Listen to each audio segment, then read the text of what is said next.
नमस्ते सदावत सले मातृभूमि पाकिस्तान।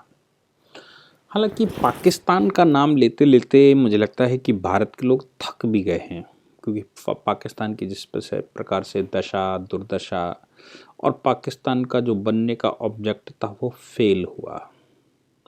बनने के ऑब्जेक्ट के बारे में मैंने आपको बारंबार बताया है कि जिना जो अंग्रेज़ों से बात करते समय ये कह रहा है कि आपने मुसलमानों से सत्ता ली थी तो मुसलमानों को वापस क्यों नहीं करते। चूंकि वो उस समय प्रैक्टिकली संभव नहीं था, इसलिए उसने कहा कि मुझे एक लैंड दे दो, मैं उस लैंड से हिंदुस्तान को जीत लूँगा। ऐसा विचार रखकर जब पाकिस्तान का निर्माण हुआ तो इसीलिए पाकिस्तान ने 1947 से लेकर और अब तक लगातार बिना किसी कारण के भारत के साथ कोई ना कोई युद्ध लड़ते ही रहे हैं। हर बार मुक्की खाए और अपना अस्तित्व लगभग समाप्त करने की स्थिति में है। ये भी संभव है कि कुछ समय में पाकिस्तान के 5 टुकड़े हो जाएं, क्योंकि पाकिस्तान की इकोनॉमी नरेंद्र मोदी के आने के बाद पाकिस्तान और चाइना की इकोनॉमी में बहुत बड़ा गिरावट आई है, लेकिन पाकिस्तान तो खास तौर से टूटा हुआ दिखाई देता है। FATF में बार बार पाकिस्तान बच तो जाता है, ग्रे लिस्ट में रहता है, बच तो जाता है, लेकिन वो ग्रे लिस्ट में है, यानी कि उस पर कोई कंट्री रिस्क नहीं ले सकता। पूरे विश्व में पाकिस्तान ने भ्रमण किया, सऊदी अरबिया में भ्रमण किया, अरब कंट्रीज़ में भ्रमण किया, यहाँ तक कि USA में ट्रंप प्रशासन के साथ भी वो बैठे। पूरे विश्व को उन्होंने बताया कि पाकिस्तान पर भारत की कैसी दृष्टि है।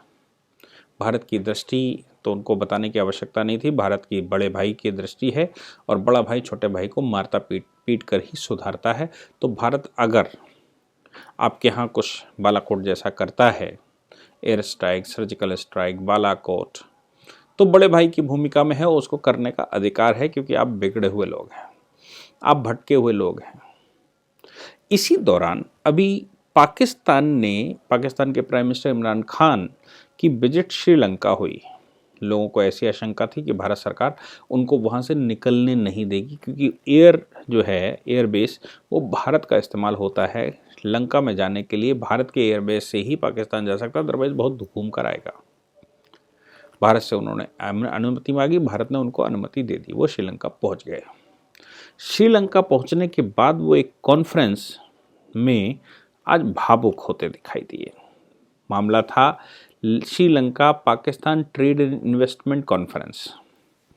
इस कॉन्फ्रेंस में करना तो उनको ये था कि वो ट्रेड और इन्वेस्टमेंट को पाकिस्तान में कैसे ले जाएं, इस पर उन्होंने चर्चा करनी थी। लेकिन इस पर चर्चा करने के बजाय वो एक ही दुखड़ा जो जिना का अभी तक चला आ रहा है, जिना के फॉलोवर होने के नाते उन्होंने अपना दुखड़ा रोया और उन्होंने कहा कि भारत और पाकिस्तान के साथ संबंध आपस में बहुत बेहतर होने चाहिए। साथ में उन्होंने कहा कि हाँ, इस बैठक में राजपाक्सा भी बैठे थे। राजपाक्से इसमें इस बैठक में बैठे जिनके सामने इमरान खान बोल रहे थे। इमरान खान ने कहा कि भारत और पाकिस्तान के बीच में एक ही डिस्प्यूट है, वो है कश्मीर। शायद उनको पता नहीं है, या फिर वो जानबूझकर अनभिज्ञ बनना चाहते हैं कि UNO ने पाकिस्तान को उस समय फटकारा था और कहा था कि जो भूमि आपने भारत की कब्जा करके रखी है उस भूमि को खाली करो। भारत उसमें प्लेबिसाइड करवाना चाहता है, आप उस भूमि को खाली करें। पाकिस्तान ने कभी वो भूमि खाली की ही नहीं, इसलिए कभी प्लेबिसाइड नहीं हो पाया, और प्लेबिसाइड होने की संभावनाएं इसलिए ख़त्म हो जाती क्योंकि भारत सरकार ने जम्मू कश्मीर में चुनाव करवा कर वहाँ एक सरकार बनाई और दोबारा रेक्टिफिकेशन करवाया। ऐसी सभी परिस्थितियों में जब पाकिस्तान पूरी शक्ति से लगा हो जम्मू कश्मीर के मामले में, उनको शायद ही पता होगा या उनको पता होना चाहिए कि 22 फरवरी सन 1994, अभी 22 फरवरी का ही महीना चल रहा है, 22 फरवरी 1994 को संकल्प दिवस के रूप में या संकल्प लिया था संसद ने। इस संकल्प में संसद ने कहा था कि जम्मू कश्मीर का वो भूभाग जो पाकिस्तान के कब्जे में है उसमें कोई दोहराए नहीं है कि भारत सरकार उसको वापस लेकर रहेगी। यानी कि गिलगिट बाल्टिस्तान, मीरपुर और मुजफ्फराबाद का क्षेत्र, जिसमें सक्शगाम वैली भी शामिल है, वो क्षेत्र जो पाकिस्तान के कब्जे में है उसको वापस लाने के लिए, उसको एक बैनर तले रखने के लिए भारतीय पार्लियामेंट ने एक रेजोल्यूशन पास किया था और ये यूनिमस रेजोल्यूशन पास हुआ था। इसके अतिरिक्त जम्मू कश्मीर रियासत थी। जम्मू कश्मीर के राजा ने भारत सरकार के साथ विलय किया और उस अधिमिलन में गिलगिट बाल्टिस्तान, मीरपुर, मुजफ्फराबाद वो सभी क्षेत्र भारत के क्षेत्र माने जाने चाहिए या भारत के हो गए। किंतु पाकिस्तान को लगता है, क्योंकि उसकी गिद्ध दृष्टि, उसकी दृष्टि तो पूरे हिंदुस्तान पर रही, और चूंकि जैसे मैंने बताया कि जिन्ना ने जब बनाया, पाकिस्तान का निर्माण हुआ, तो उसी समय जिन्ना के दिमाग में सिर्फ एक बात चल रही थी, और वो थी कि हिंदुस्तान को कैसे दारुल इस्लाम बनाया जाए। क्योंकि वो जिस बात से लोगों को बरगला रहा था वो एक ही बात थी कि जिस समय अंग्रेज भारत में आया उस समय इस्लामिक शासन भारत में था। इस्लामिक शासन तो हम नहीं कह सकते, लेकिन मुस्लिम आक्रांताओं का शासन भारत में था। उसका कहना था कि मुस्लिम आक्रांताओं का शासन चूंकि भारत में था, इसलिए आप जब जा रहे हैं तो मुस्लिम आक्रांताओं को ही देकर जाइए। मैं आज उनके रिप्रेजेंटेटिव के रूप में यहाँ पर हूँ, मुझे सत्ता देकर जाइए। हांगकांग वो श्रीलंका में एक और इंटरनेशनल बेइज्जती पाकिस्तान की हुई।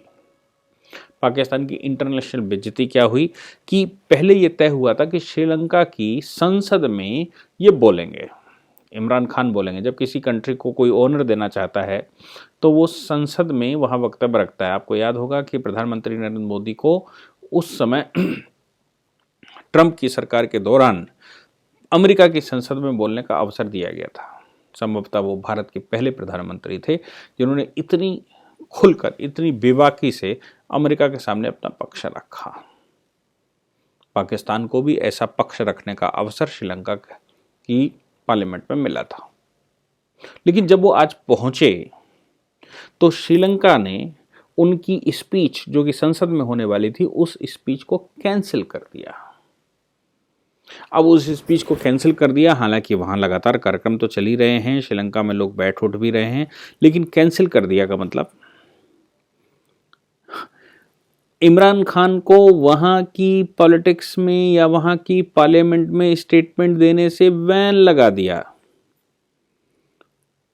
और एक अच्छी खासी बेइज्जती की, जिस बात के वो यहाँ पाकिस्तान में रह के फूले नहीं समा रहे थे कि श्रीलंका के कि हम पार्लियामेंट में बोलेंगे और श्रीलंका के पार्लियामेंट में बोलकर विश्व को मैसेज देंगे, भारत को क्रिटिसाइज करेंगे, और भारत से जो वो कह रहे हैं कि एक ही सलूशन है, एक ही बात है कि हम मिलकर बात करें और भारत मेरा नेवर है। हालांकि वो घुटभरा है इसलिए कह रहा है, नहीं तो बहुत सारी और भी बातें करता रहा वो।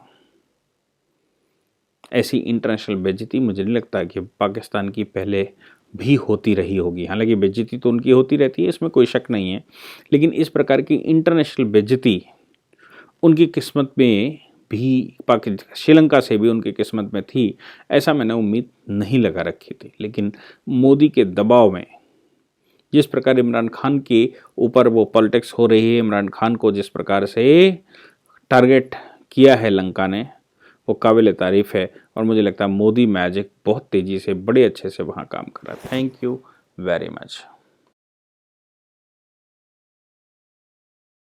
यदि आप लॉ पढ़ना चाहते हैं तो कहीं और क्यों जाना, हमारे ऐप को डाउनलोड करें और लॉ पढ़ें।